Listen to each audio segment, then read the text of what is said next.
Já convido para tomar assento aqui. Obrigada, Manuel. Também queria convidar o Denner, Giovannini, ali naqueles primeiros, para a gente fazer um bate-papo e vocês se prepararem com as perguntas. Né? Lembrando que estamos com transmissão também pela internet. Podem mandar perguntas usando a hashtag Estadão Ambiental ou Prêmio Tetra Pak. As regras para o Prêmio Tetra Pak, no intervalo, a Andréa vai passar para vocês. Também tem o pessoal do Focas, da parte econômica, que está tweetando pelo @FocaEstadão.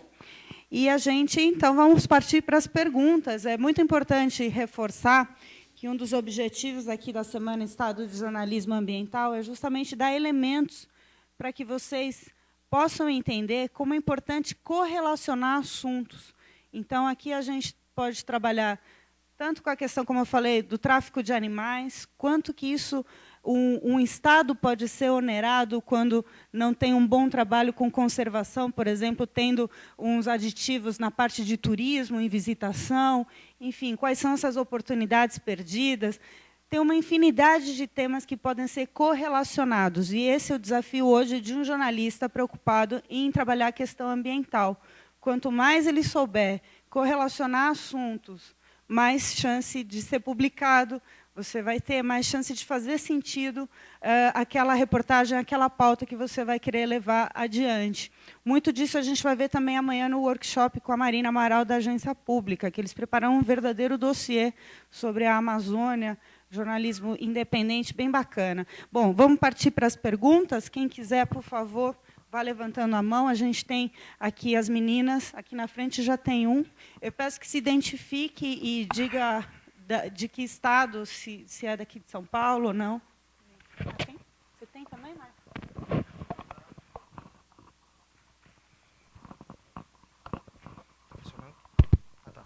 Boa tarde, Denner. Minha pergunta eu gostaria para você. Meu nome é Roberto, sou da Universidade Metodista. E a pergunta eu queria saber, qual é a sua opinião sobre o papel do Brasil atualmente nas discussões ambientais em nível internacional? Roberto, eu tenho acompanhado muito de perto esse debate. Eu tenho tido oportunidade de estar sempre fora do Brasil, acompanhando, participando. Até agora, ano passado, eu fiquei 4 meses na África, em 7 países da África, participando de uma série de eventos e também gravando um documentário que eu estou fazendo sobre as relações socioambientais entre o Brasil e a África.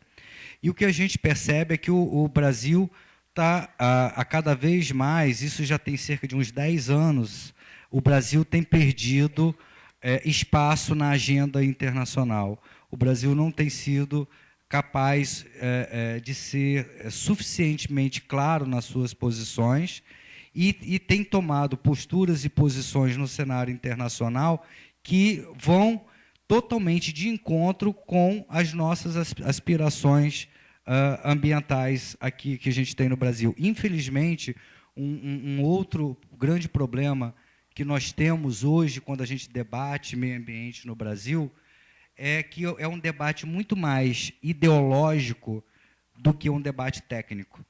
No Brasil se discute meio ambiente sobre a ótica ideológica, se eu sou de esquerda ou se eu sou de direita, se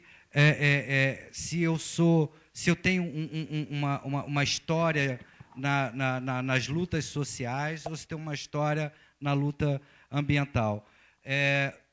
Só para você ter uma ideia, na década de 90 e 92, quando teve a Rio+20, né, que foi o principal evento mundial recente na área ambiental, houve uma ecologização dos movimentos sociais e uma socialização do movimento ambiental, que antes eram duas coisas distintas, inimigos até. Trabalhador, sindicalista, achava que quem queria proteger o meio ambiente queria dar emprego, não ter progresso. E hoje ainda se perpetua, desculpe, uma ótica muito ideológica. Isso tem atrapalhado muito o Brasil, porque o Brasil não tem, como país, como Estado, não tem priorizado um debate técnico, e sim um debate ideológico. Isso, infelizmente, eu acho que tem trazido muitas perdas para o Brasil. Tem mais?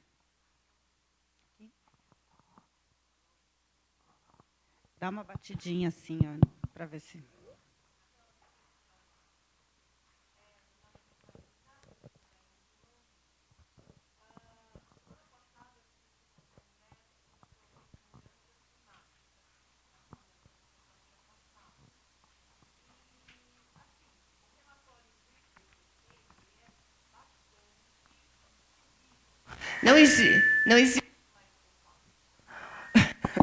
Não existe mais dúvidas quanto ao aquecimento global, enfim, a coisa realmente pegou. Não é mais ideias, são fatos. Então, assim, a gente vê muito pouco essas informações na mídia, enfim, falar que tem 110 milhões de pessoas ansiosas para consumir no Brasil. Outra coisa que eu observei também numa reportagem...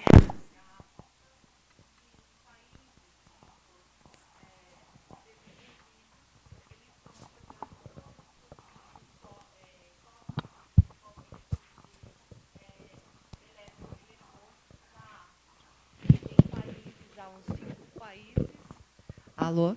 Já tem uns 5 países, inclusive no Mali, que tem pessoas vivendo daquelas sucatas eletrônicas, que aí tem o cádio, tem um monte de coisa jogada no meio ambiente, e que ninguém está prestando atenção a isso.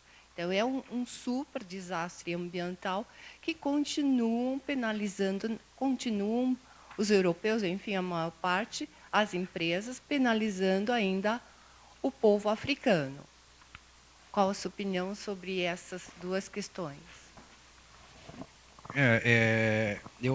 Eu penso que, por exemplo, com relação ao IPCC, não existem mais dúvidas. Eu vejo que existem pessoas ainda que questionam os resultados do IPCC, que questionam os prognósticos do IPCC sobre o aquecimento global. As pessoas falam, é cataclísmico demais, são previsões muito desastrosas. Mas, se você for olhar na prática, você vê aqui mesmo no estado de São Paulo, olha o que está acontecendo com a Cantareira. Né? Olha o que está acontecendo com os reservatórios de água. Isso não é trabalhar sobre... ficar aqui dando do Walter Mercado, fazer previsão. Vocês são do tempo do Walter Mercado, não? Ligue já? Vocês conheceram ele? Pois é. Então, aqui, o ambientalista não tem essa de ficar de fazendo previsões mediúnicas. A gente está vendo já o resultado na prática. O que eu falo sempre é o seguinte, que a questão do meio ambiente, o nosso grande problema é que a gente não tem um corpo para mostrar. O meio ambiente não tem um cadáver para mostrar. Quando você tem, por exemplo, na questão...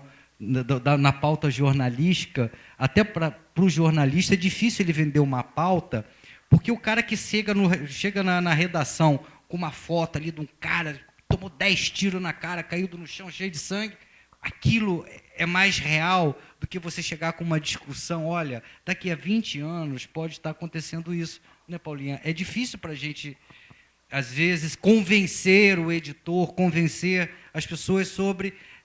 exatamente sobre as questões ambientais, exatamente porque a gente não tem o corpo para mostrar. Os resultados são sempre daqui a alguns anos. E, infelizmente, isso eu percebo que tem piorado, como eu disse para o Roberto, na questão no Brasil, principalmente por questão ideológica. O debate hoje está na ideologia. O que a gente tem? Se eu sou ambientalista, eu automaticamente sou contra o agronegócio. Ponto. Se eu sou fazendeiro, eu sou automaticamente contra o meio ambiente. E não pode ser assim.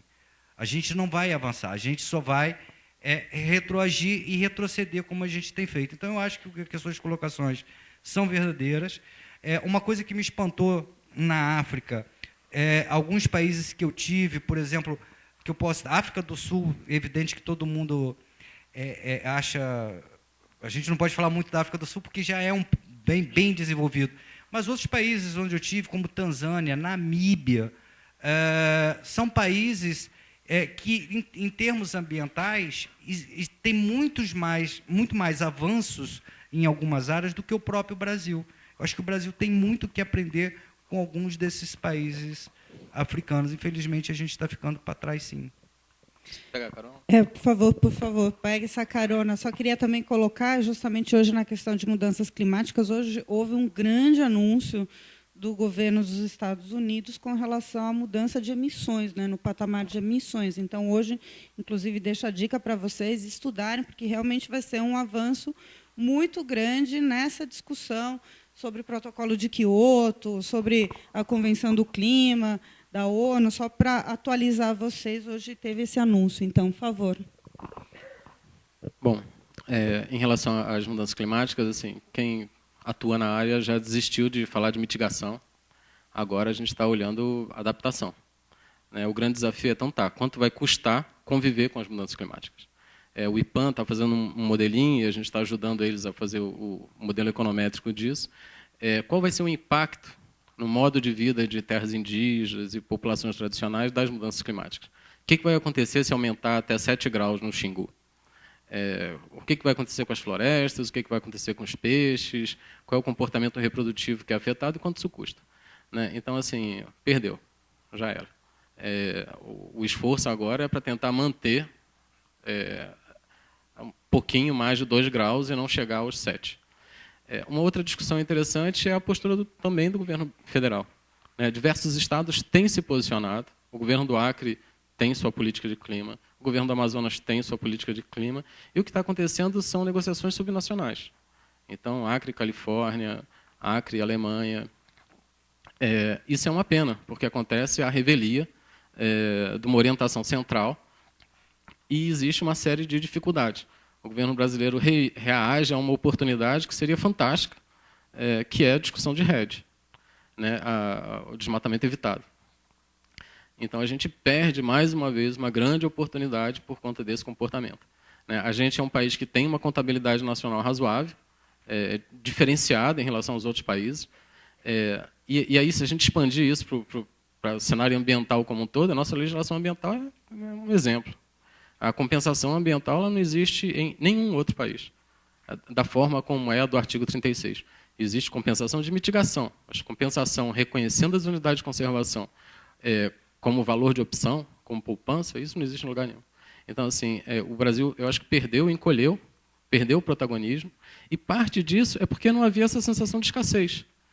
Agora aqui está todo mundo preocupado em manter a torneira fechada e não ter vazamento, mas quando tinha mudança de água estava tudo bem. É uma pena que a gente tem que viver a crise para poder mudar de comportamento. E isso foi um fato. A criação de unidades de conservação na Amazônia é porque não havia pressão de expansão da soja, nem da pecuária. Isso não era um problema. A gente conseguia atropelar o cerrado e estava tudo bem. Agora que o cerrado está razoavelmente caro, é só uma opção custo-efetiva. O cara avança onde a terra é mais barata. E aí, falando um pouquinho de África, a gente está levando um pouco dos nossos modelos para a África, trabalhando com Moçambique e Guiné-Bissau. E o que a gente vê e que é assustador é que muitas empresas, inclusive brasileiras, não têm o mesmo comportamento que tem aqui no Brasil quando vão para a África. Multinacionais, sem falar da China, que a China é um caso à parte. Então, o que a China vem fazendo na África é assustador. A própria relação Sul-Sul, a gente reproduz aquilo que a gente imaginava na relação Norte-Sul. A gente tem empresas nacionais que têm estándares altos e seguem a legislação aqui com um padrão razoável. Quando você vê o comportamento dela em outros países, está muito aquém. Eles cumprem a legislação local, mas a legislação local, a institucionalidade local é uma piada. Então, a gente precisa ficar atento também para não reproduzir esses modelos que, por tanto tempo, a gente protestou contra os Yankees, contra isso, contra aquilo. Posso só fazer um complemento aqui? A gente está falando de Brasil e de África, assim, são duas realmente realidades muito distintas. Eu tive a oportunidade, por exemplo, ano passado, de participar de um evento chamado Revolução Verde, que reúne países da África subsaariana, e esse evento reúne os governos para discutir a Revolução Verde. Quando a gente fala em Revolução Verde, o que a gente fala, o que vem à nossa mente, né? Poxa, vamos vamos assistir aí a Revolução Verde, a preservação do meio ambiente, vai ser a retomada das ideias de conservação. E, na realidade, quando a gente vai participar do evento, a Revolução Verde era a Revolução Verde da agricultura. Como expandir a agricultura na África, mesmo que para isso se sacrifique áreas hoje preservadas. Então, a preocupação de alguns países, de alguns governos africanos, é exatamente plantar para poder produzir comida, né? Então, mas em outros aspectos, os países africanos têm grandes lições para dar ao Brasil, particularmente, por exemplo, países como a África do Sul, que tem um sistema de gerenciamento de parques nacionais, de unidades de conservação sensacional, apesar dos problemas que enfrentam, mas que seriam uma lição para o Brasil avançar um pouco mais, principalmente no uso das suas áreas de unidades de conservação, os parques nacionais. Legal. Vamos seguir? Tem mais pergunta? Aqui na frente.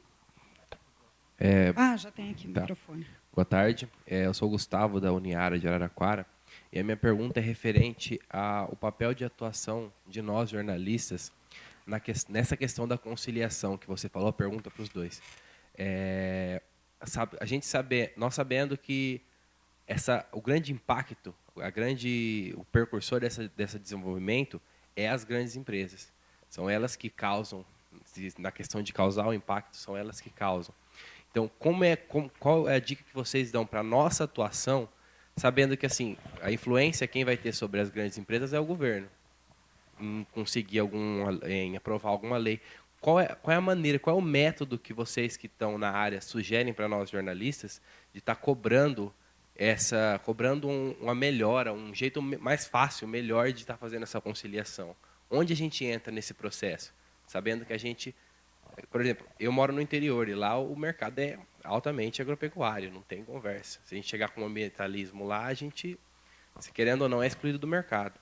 Mas onde a gente tem que caminhar? Qual é o trilho que a gente tem que seguir para poder atuar nessa área?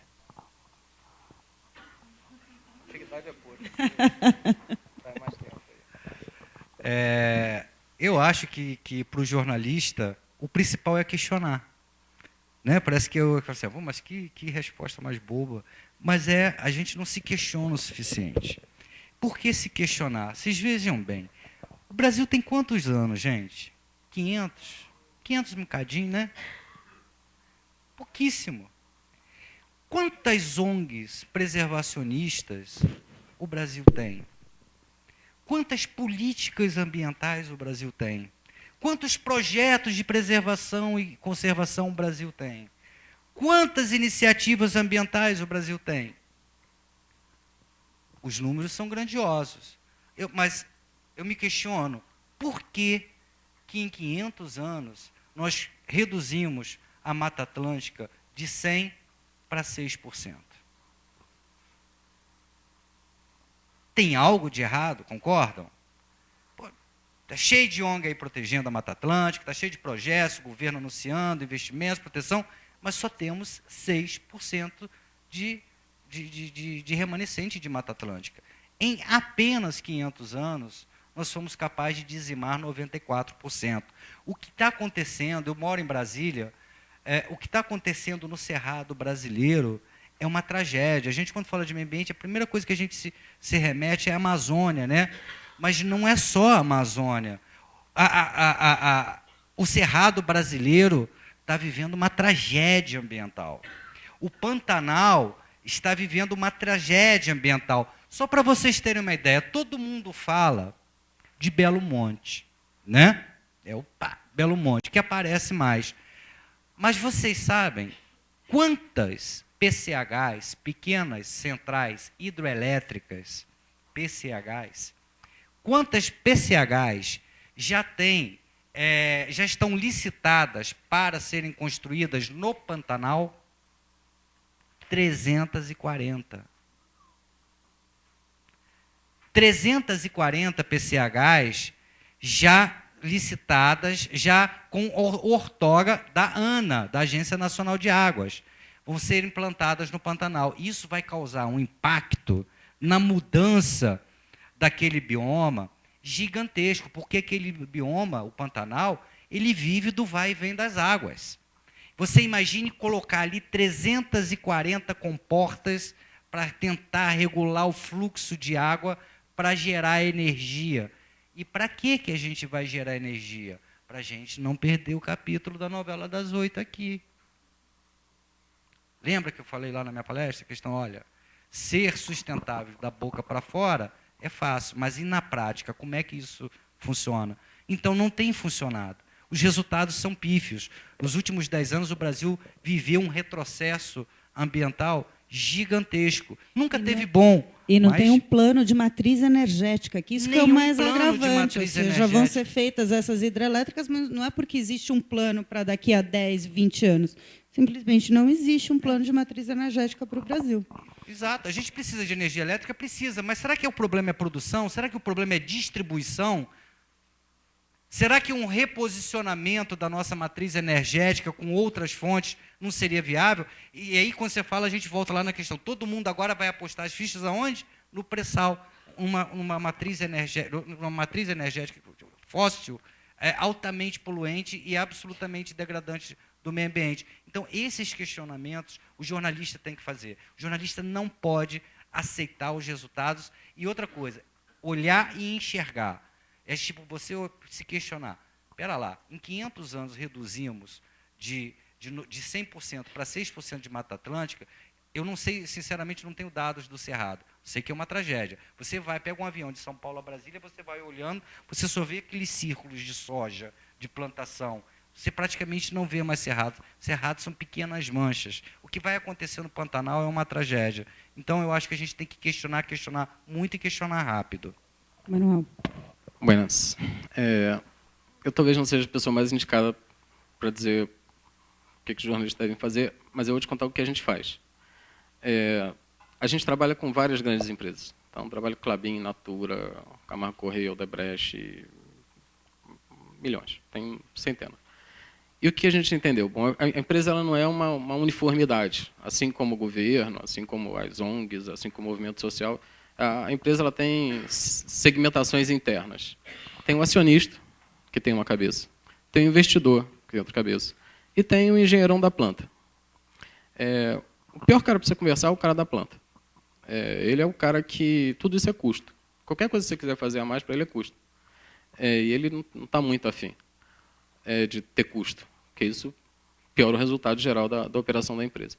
Então, toda vez que você quiser mudar o comportamento da empresa, vai no acionista, porque o acionista está mais exposto a risco reputacional. Toda vez que é uma grande empresa, o cara é acionista de uma empresa, sai um escândalo, a Suez perdeu 20% de valor de mercado quando descobriram que tinha índio isolado na área de influência digital. O presidente da Suez Internacional veio aqui para o Brasil e ficaram desesperados catando os índios lá para ver o que podia fazer. E um especialista, Deus e o mundo, para provar que não tinha índio isolado. Sabe o que é perder 20% de valor de mercado em 3 dias? Cara, isso é um tombo absurdo. Então, alguns acionistas colocam, inclusive, organizações do terceiro setor nos boards dessas empresas para segurar a fome de resultado financeiro de curto prazo. A empresa trabalha com balanço anual. A empresa dá prejuízo 3 anos seguidos, o negócio fica muito ruim para o empresário, né, para o gestor, né, para o empresário, não para o CEO. Então, esse é um recado. A outra questão são os financiadores. Tudo isso que a gente está falando aqui é alavancado no Brasil com o BNDES. É alavancado no Brasil com a AFC. É alavancado no Brasil com financiadores sabidos e conhecidos. É muito mais fácil convencer o AFC, por exemplo, que tem estándares elevadíssimos de crédito. Para você conseguir tomar dinheiro no AFC, você sua um bocado. Então, esse tipo de abordagem que a gente tem buscado é tentar criar canais de diálogo com esse perfil de tomador de decisão. O cara da empresa lá, ele olha muito curto, ele olha para hoje, para amanhã. Agora, o cara que tomou um empréstimo de 10 anos, o banco está tão preocupado com o sucesso dele quanto ele próprio.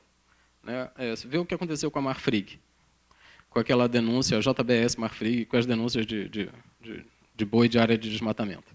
Rapidinho, os bancos voaram em cima dos frigoríficos e exigiram deles rastreabilidade.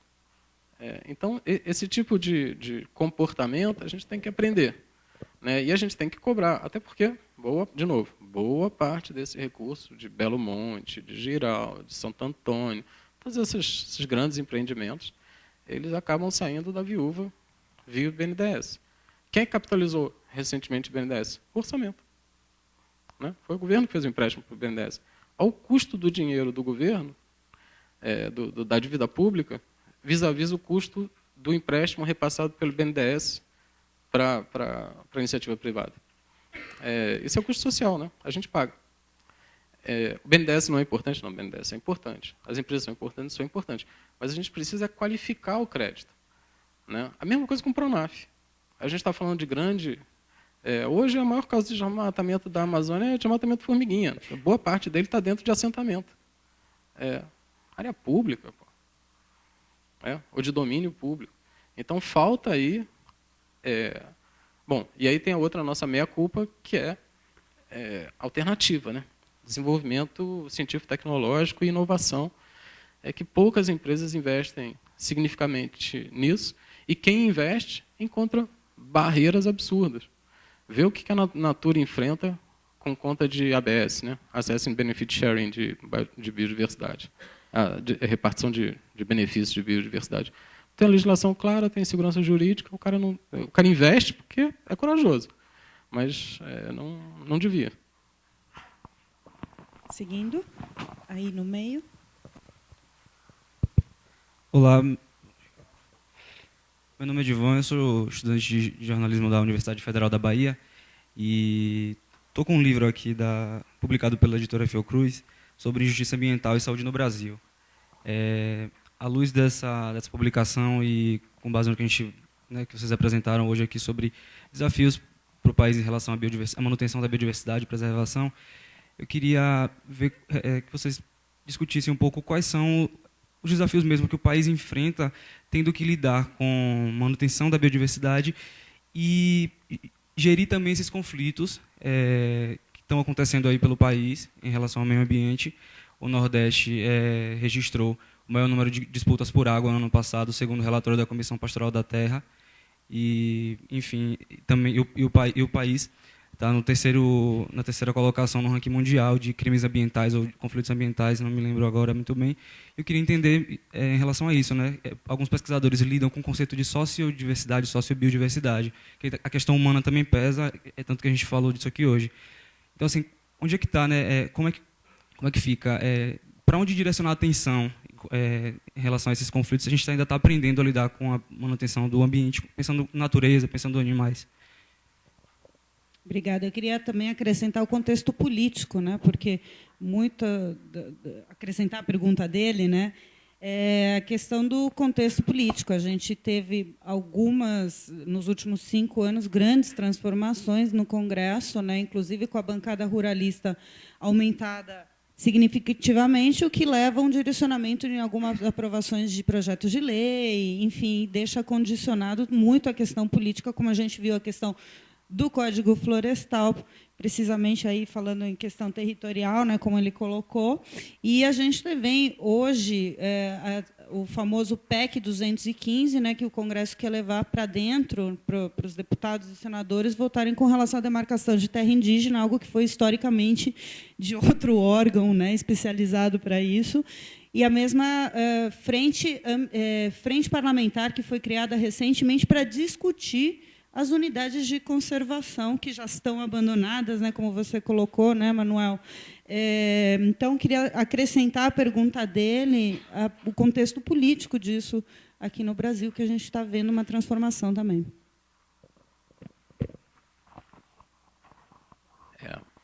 Eu acho que o quadro de atenção vai aumentar.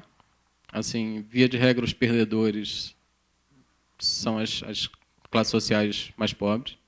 É provável que todo mundo nessa sala consiga sobreviver melhor a um ambiente de escassez. Né? Teve uma questão que você colocou mais cedo, né, da matriz energética. Se a gente substituísse os chuveiros de São Paulo, de chuveiro elétrico para chuveiro a gás, isso significaria uma economia equivalente a Belo Monte. Então, só se trocasse esse chuveiro elétrico por uma outra forma de aquecimento. Então, assim, mas isso tem um custo, né? E o que acontece é que a gente consegue cobrir esse custo, a gente consegue pagar esse custo. Mas nem toda a sociedade vai conseguir arcar com esses custos. Tem um reflexo claro em saúde. Você vê a degradação da Baía de Guanabara, por exemplo. A qualidade ambiental do entorno, à exceção de Guapimirim, que é onde tem eu me esqueci agora qual a categoria, mas tem uma unidade de conservação, onde a água sai mais limpa do que ela recebe. Você tem problemas seríssimos de saúde, de vetores, de doença. A gente fez um trabalho com a Fiocruz que analisava a relação entre a expansão da malária e da fronteira do desmatamento. E, no limite, isso é custo público, né? Então, ainda bem que o orçamento da saúde é grande e eles têm mais elasticidade que a gente, apesar da saúde não ser boa. Mas está claro que tensionamento vai acontecer. E no cenário político, acho que a gente é perdedor. A gente é perdedor e eu só vejo o quadro piorar. Agora, com as eleições presidenciais, por força do desempenho político das últimas eleições da Marina, talvez isso crie alguma pressão sobre a agenda ambiental. Mas você não vê compromissos claros e declarados, nem no nível federal, nem no âmbito dos estados, né? A gente até participou de alguns debates aqui em São Paulo a respeito de uma agenda política para plataformas de candidatos, mas eu não vejo isso melhorando, eu vejo piorando.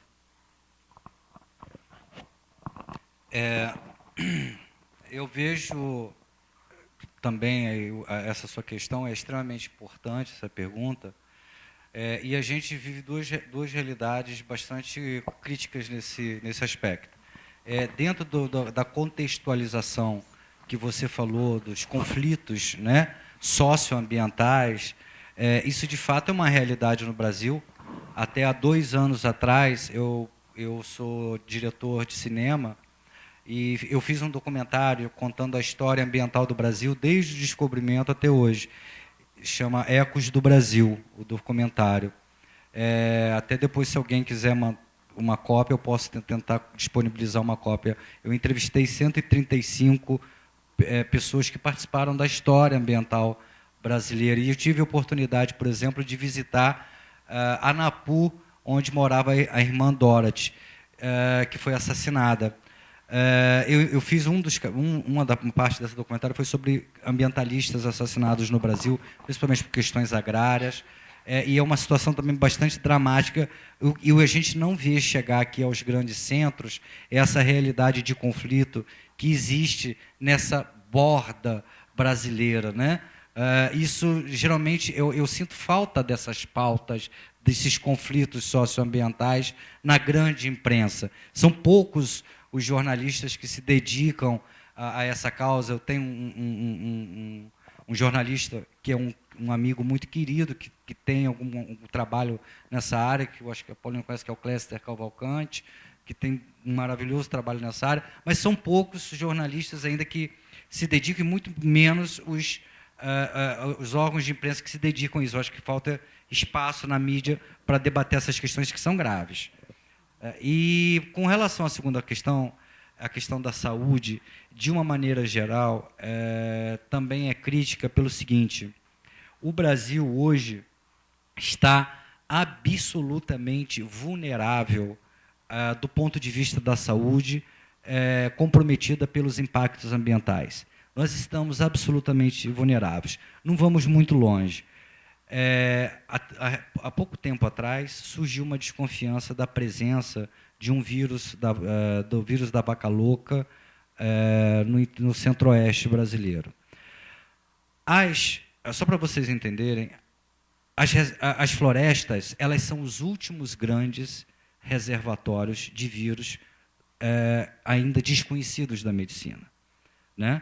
Aí, falando da questão do tráfico de animais, rapidinho, quando você retira um animal ilegalmente da natureza e traz para o convívio humano, Você pode estar trazendo uma bomba biológica, porque é um animal que não passou por nenhum controle veterinário, nenhum controle sanitário, e você vai lá, tira da natureza para conviver dentro da sua casa. E aí, o que acontece? Um macaco transmite febre amarela, transmite leishmaniose, transmite mais de 40 doenças ao ser humano, raiva, enfim, ebola na África, tem muitas coisas. Aí, o que acontece? Você imagina que a economia brasileira, olha a interação meio ambiente e economia. A economia brasileira, 29% do nosso PIB, entre 27% e 29% do PIB brasileiro é agronegócio. Está calcado no agronegócio, principalmente na criação de animais, né, para corte. 29% do PIB brasileiro. Praticamente 1/3 do PIB brasileiro é agronegócio. Aí o que acontece? Se você surgir aqui no Brasil por conta de desmatamento, né, porque quanto mais você avança na natureza, mais esses vírus tomam contato com o ser humano, mais exposto a gente fica, maior é o risco de saúde pública. Se aparecer no Brasil um vírus como apareceu no Reino Unido, da vaca louca, o que acontece? Você vai ter que tomar a mesma medida que o Reino Unido tomou, que foi uma única solução: matar toda a produção bovina, exterminar o rebanho bovino inglês para poder controlar a doença. Agora, vocês imaginem isso num país onde a economia depende 29% disso. Imagine se um vírus, um único vírus da vaca louca, como há uma desconfiança que já apareceu há 15 dias atrás, se espalhar no Brasil. O Brasil vai para o buraco economicamente. Ele vai ter um rombo no PIB dele. Quebra 29% do PIB, aí são, no mínimo, 34 milhões de pessoas que perderam o emprego. Olha aí meio ambiente e economia. Como é que o Brasil está se preparando para isso? Não está. O Brasil, nós estamos aí extremamente vulneráveis à SARS, à gripe aviária, ao ebola, a vários outros vírus desconhecidos da medicina que estão cada vez mais surgindo, pipocando. Doenças que já erradicadas estão voltando com força total, como a tuberculose, né? Como a malária cada vez mais se expandindo, a dengue. Isso tudo é um problema ligado ao ambiental. Você pode ter certeza que aquela pessoa que está lá na fila do posto de saúde do INPS no hospital com dengue, ela é uma vítima da falta de sapo na Mata Atlântica, que não comeu mosquitos, que não teve sapo suficiente para comer os mosquitos. Porque a gente exterminou os sapos da Mata Atlântica por conta dos agrotóxicos, por conta da poluição, né? E isso gera uma cadeia de acontecimentos que vai afetar lá no urbano. Lá do interior da floresta, a consequência vai bater lá na porta dos hospitais da rede pública de saúde, tornando a nossa qualidade de vida cada vez pior. Só queria acrescentar, antes da próxima pergunta, a gente já está quase chegando ao fim desse primeiro painel. Você que se interessa pela questão de correlacionar com saúde, tem uma ONG que atua muito aqui no Brasil, ela não está ainda, mas tem alguns atores que participam. É uma ONG que atua mais nos países de fala hispana, chama CDKN. E eles trabalham justamente com essa questão. Eles trabalham como se fosse uma consultoria dentro de governos que precisam urgentemente de um posicionamento ou de uma resposta rápida frente a um desastre ambiental ou alguma calamidade ambiental provocada de forma humana. Então, por exemplo, teve um desastre na Colômbia, muito próximo da região do litoral, com enchente. Então, a CDKN trabalhou em todo um estudo do quais são a principal reconstrução, onde aquele governo local deve investir primeiramente para ter uma recuperação daquela cidade. Porque aí você teve problema de dengue, que apareceu por causa das enchentes, num município que não existia, uma série de doenças por causa de água parada, além do que as pessoas não tinham acesso para aquela cidade. Então, eles trabalham muito na questão da saúde pública relacionada com problemas ambientais e espero que, em breve, eles consigam atuar aqui no Brasil urgentemente, porque eu não conheço nenhuma outra ONG que tenha alguma diretamente sobre isso. Não sei vocês, não conheço. Mas eles são bem atuantes no resto da América do Sul. Fica a dica para vocês estudarem os cases que eles têm, que são bem interessantes. Vamos para a próxima pergunta? Ali atrás. Oi, boa tarde. Sou Fernanda, estudante do 4º ano de jornalismo na Universidade de São Judas Tadeu. Tenho uma pergunta para o Manuel. Eu quero saber sobre a situação da cidade de Itaituba. É semelhante com Altamira, né, que teve toda essa revolução com a hidrelétrica de Belo Monte e agora com a reserva, com a hidrelétrica de Tapajós. Eu quero saber qual é a posição da Funbil em relação à cidade, porque a cidade está meio em pânico, né, em relação à construção da usina e o que isso pode gerar de futuro para essa cidade. Obrigado pela pergunta. Só esclarecer uma coisa, assim, eu não estou trazendo opiniões institucionais, tá bom? A gente tem uma política organizacional que a gente não defende bandeiras. Nossa função é ser um mecanismo financeiro, é ser um instrumento. E aí a gente fala com qualquer interlocutor, com qualquer questão, desde que tenha compromisso e seriedade na alocação dos recursos. Mas a minha opinião particular é que a situação é crítica, né? E não é crítica só por conta do empreendimento, é por conta de qualquer grande empreendimento. Se você andar na Amazônia, no Sudeste, qualquer grande empreendimento causa um transtorno no entorno absurdo, porque tem migração voluntária. Muitas vezes essa cidade tem 20, 30, 50 mil habitantes, e você vê a população duplicar, triplicar em 2 anos, né? No pico da obra, só pegar um exemplo, Juruti, que teve uma mina de bauxita construída, ela tinha mais ou menos 7 mil habitantes, com a obra ela passou a 30 mil habitantes. Tinha 3 carros, hoje tem sinal de trânsito. O efeito na economia local é devastador, você tem uma inflação principalmente por causa da falta de oferta de infraestrutura. Então, uma casa no entorno de um grande empreendimento, aí cita outro, em Ortigueira, custa a mesma coisa que uma casa em Ipanema, só que os padrões das 2 casas são totalmente distorcidos. Então, você cria um conjunto de transtornos absurdos, e é bem razoável que, quando a gente fala de saúde, todo grande empreendimento tem uma política de controle de doenças sexualmente transmissíveis, de gravidez precoce. É uma preocupação constante, porque, via de regra, esse é um fato que atormenta aí qualquer município que vai receber um grande empreendimento como esse.